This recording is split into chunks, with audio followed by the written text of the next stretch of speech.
इसके अलावा बता दें कि लगातार बर्फबारी हो रही है, बारिश हो रही है, मौसम के कारण यहाँ पर रेस्क्यू ऑपरेशन करने में दिक्कत आ रही है और जहाँ जहाँ रेस्क्यू ऑपरेशन किए जा रहे हैं और जहाँ जहाँ टीमें तैनात है, एक एक जानकारी सीएम धामी के साथ साझा की जा रही है। तो बद्रीनाथ से कुछ किलोमीटर की दूरी पर ही है माणा, और माणा जो कि अंतिम गाँव पड़ता है और जहाँ से तिब्बत की सीमा शुरू होती है। और ये दोनों लाइव तस्वीरें हैं आपके सामने, एक तरफ बैठक की तस्वीर तो दूसरी तरफ रेस्क्यू ऑपरेशन को अंजाम देने की ये पूरी तस्वीर है आपके सामने। आज मौसम जरा सा ठीक जरूर हुआ है, लेकिन अभी भी चुनौती बनी हुई है, क्योंकि लगातार पिछले 2 दिनों से बर्फबारी हो रही थी और कई फीट बर्फ यहां पर जम चुकी है। लिहाजा जो 8 लोग वहां पर फंसे हुए हैं उनको निकालने में परेशानी हो रही है। कुल 55 मजदूर दब गए थे, जिनमें से 47 लोगों को बाहर निकाला जा चुका है और अस्पताल में भी उनको भर्ती कराया गया है। सीएम धामी खुद माणा पहुंचे और जहां पर यह घटना घटी, माणा में दरअसल सीमांत वाले इलाके में यह ग्लेशियर टूटा है। मजदूरों के कैंप के ऊपर ही ग्लेशियर टूटा और जो बर्फ है वो एकाएक यहां पर आ गई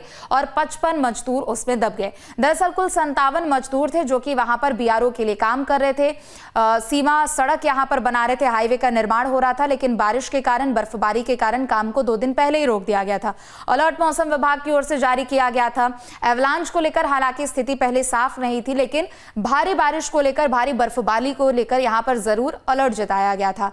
बर्फबारी हो रही है, कई फीट तक बर्फ वहां पर जमा हो चुकी थी, जिसके बाद एवलांच की घटना सामने आई और 55 मजदूर वहां पर दब गए। 47 लोगों को बाहर निकाला गया है। कल से लेकर आज तक की इस पूरी रेस्क्यू ऑपरेशन की बात करें तो कुल 47 लोगों को बाहर निकाला गया है और 8 लोग अभी भी वहां पर फंसे हुए हैं। अलग अलग राज्यों के वो मजदूर हैं और उन 8 लोगों को जल्द से जल्द निकालने की कोशिश की जा रही है। मौसम आज जरूर हल्का सा साफ हुआ है वहां पर, जिसके कारण हवाई सेवाओं की भी मदद ली जा रही है, चूंकि अतिरिक्त टीमें जो यहां से भेजी जा रही थी मैदानी जिलों से ऊपर माणा की तरफ, उनके लिए भी सबसे बड़ी परेशानी यही थी, क्योंकि अलग अलग जगहों पर, अलग अलग चेक पॉइंट्स पर बर्फ जमा हो चुके थे। बारिश के कारण स्थिति काफी ज्यादा वहां पर गंभीर हो गई थी और बारिश के कारण सड़क भी वहां पर एक तरीके से आप समझिए कि वो सबसे बड़ी वहां पर समस्या थी, जिसके कारण बाकी की टीमों को वहां पहुंचने में समय लग रहा था। लेकिन आईटीबीपी हो, बीआरओ हो, एनडीआरएफ, एसडीआरएफ की वो तमाम टीमें वहां जो पहले से ही मौजूद है, क्योंकि सीमांत का ये इलाका है और तिब्बत की सीमा यहां से शुरू होती है, हाई एल्टीट्यूड का ये इलाका है, तो यहां पर एहतियात के तौर पर पहले से ही एक पूरी तैयारी यहां पर रहती है। बेस कैंप भी है, बेस हॉस्पिटल्स भी है यहां पर, और तुरंत ही वहां मौके पर जितने भी मौजूद अधिकारी थे, जो जवान थे, उनकी ओर से रेस्क्यू ऑपरेशन को शुरू कर दिया गया और अब तक कुल 47 लोगों को बाहर निकाला जा चुका है। और एक एक तस्वीर है देखिए आपके सामने, जहां पर मजदूरों को एक एक करके निकाला जा रहा है, उनको अस्पताल में भर्ती कराया जा रहा है। आसपास के भी जिलों के तमाम हॉस्पिटल्स को अलर्ट पे कर दिया गया और जैसे ही मौसम साफ होगा और सड़क के जरिए यहां पर आगे की कार्रवाई देखने को मिलेगी, तब मजदूरों को दूसरे अस्पतालों में भी भर्ती कराया जाएगा। लेकिन मौसम एक बहुत बड़ी चुनौती है और इन्हीं चुनौतियों के कारण 8 लोग अभी भी वहां पर फंसे हुए हैं।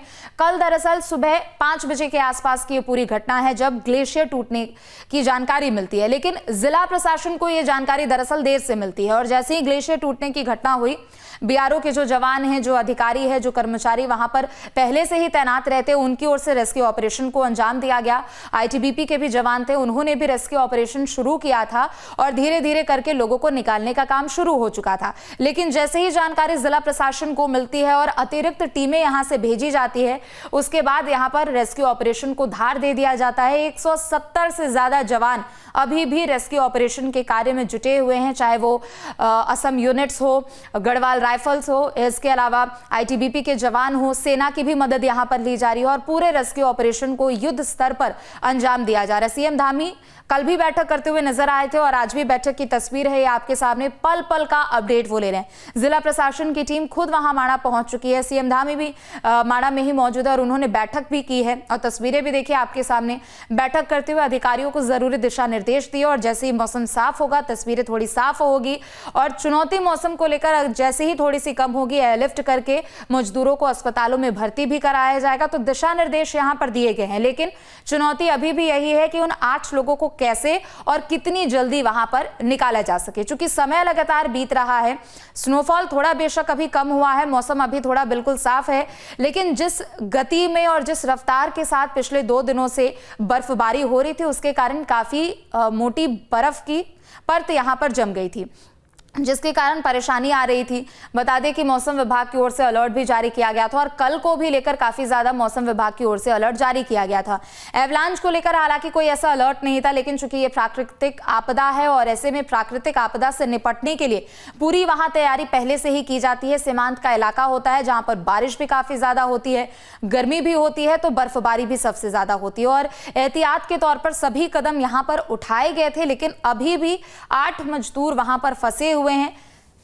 8 मजदूरों को निकालने का काम लगातार जारी है। तो एक एक तस्वीर है आपके सामने। अधिकारियों के साथ सीएम धामी ने बैठक की है। एक एक निर्देश यहां पर अधिकारियों को दिए गए हैं। सेना, आईटीबीपी, एनडीआरएफ, एसडीआरएफ का रेस्क्यू ऑपरेशन लगातार जारी है।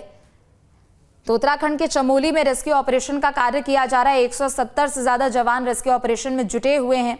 बड़ी खबर आपको बताते हैं, एक तस्वीर आपके सामने। और जैसे ही मौसम साफ हो रहा है, मजदूरों को एयरलिफ्ट करने का भी काम किया जा रहा है। तो सीएम धामी माड़ा पहुंचे, अधिकारियों से बातचीत उन्होंने की, घायलों का हालचाल भी जाना है। तो रेस्क्यू ऑपरेशन को युद्ध स्तर पर अंजाम दिया जा रहा है।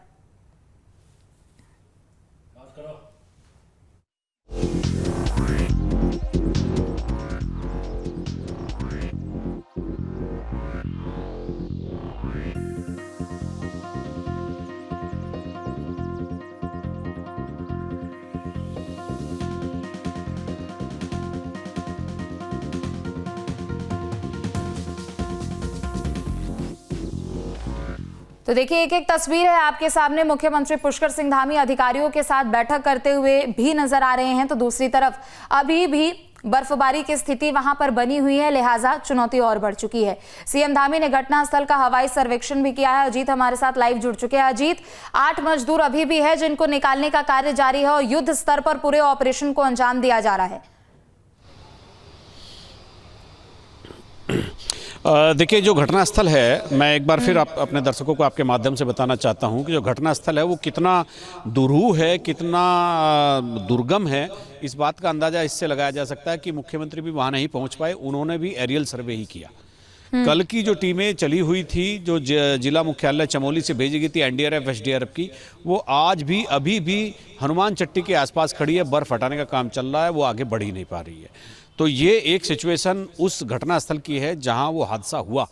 तो कल तक अर्ली मॉर्निंग जब वो 7-8 बजे, जो भी, चूँकि पहले था कि 6 बजे हुआ है, कल फिर आपदा कंट्रोल रूम ने बताया कि वो तकरीबन 7:30-8 बजे के आसपास वो हादसा हुआ है। उसके बाद वहाँ से कम्युनिकेशन के कुछ साधन नहीं है। उसके बाद रेस्क्यू ऑपरेशन चलता रहता है, बर्फ़ गिरती रहती है और चट्टानें खिसकती रहती है। इतना कॉम्प्लिकेटेड रेस्क्यू था ये, जो अभी भी चल रहा है, जो 8 लोग मिसिंग है। अच्छी बात यह है कि 47 लोगों को सुरक्षित अब तक निकाल लिया गया है।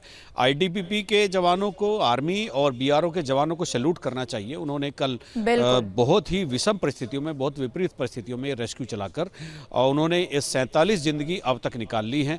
उनको जो एक ऑपरेशन जिंदगी चलता है तो वो चलाया और 47 लोगों को निकाल लिया। 8 लोग अभी मिसिंग हैं। हो सकता है चूँकि वहाँ से सूचनाएँ आने में काफ़ी विलम्ब हो रहा है, ये भी हो सकता है कि वो 8 लोग जो हैं वो भी जीवित हों, सुरक्षित हों और उनमें से भी कुछ को रेस्क्यू कर लिया गया हो। फिलहाल सिचुएशन ये है कि 47 लोग 55 में से सुरक्षित बाहर आ गए। उनमें से काफ़ी लोग जिनको उपचार की आवश्यकता थी, आधा दर्जन से ज़्यादा लोग हेलीकॉप्टर से रेस्क्यू करके जोशीमठ के आर्मी हॉस्पिटल आ गए हैं। जोशीमठ के आसपास मौसम फिर पैक हो गया है और उस मौसम पैक होने की वजह से वहाँ पर फिर हेली सर्विस का जो उड़ान भरने का जो एक होता है, विजिबिलिटी होती है, वो ख़त्म हो गई है। उससे ठीक पहले ही सीएम वहाँ से टेक ऑफ कर गए देहरादून के लिए और मुख्यमंत्री देहरादून पहुँच भी गए हैं। वो इस समय राज्य परिचालन आपदा केंद्र में अधिकारियों के साथ बैठक कर रहे हैं। उसमें आईटीबीपी के अधिकारी भी हैं, डीजीपी हैं, चीफ सेक्रेटरी हैं, पूरा अमला है और वहाँ जो लोग रेस्क्यू ऑपरेशन की जिम्मेदारी वहाँ संभाले हैं, जो जोशीमठ में कैंप कर रहे हैं, वो सारी चीज़ें बता रहे हैं, वो लोग भी हैं। इसी के साथ ही चूँकि अब जो ये रेस्क्यू ऑपरेशन अगर अपनी गति से चलता है तो आप समझिए ये आखिरी दौर में है। चूँकि कंटेनर में जो लोग सोए हुए थे या बैठे हुए थे या जो रह रहे थे, जब वो ग्लेशियर आया तो वो गनीमत ये है कि वो कंटेनर के भीतर थे। जो एक टीन का, एक लोहे का बहुत बड़ा कंटेनर होता है, उच्च हिमालयी क्षेत्रों में मजदूरों के रहने के लिए, ज़्यादातर अधिकारियों के रहने के लिए भी उसी के कक्ष बनाए जाते हैं। वो एक लंबा होता है रेल के डिब्बे की तरह, उसमें सब लोग, और बिल्कुल, और जिस तरीके से पूरे रेस्क्यू ऑपरेशन को अंजाम दिया जा रहा है, 8 लोग सिर्फ अभी बाकी है और उन 8 लोगों को भी निकालना अपने आप में एक बहुत बड़ी चुनौती है, क्योंकि मौसम एक सबसे बड़ा बैरियर के तौर पर यहाँ नजर आ रहा है। बहुत शुक्रिया अजीत आपका तमाम जानकारियों के लिए।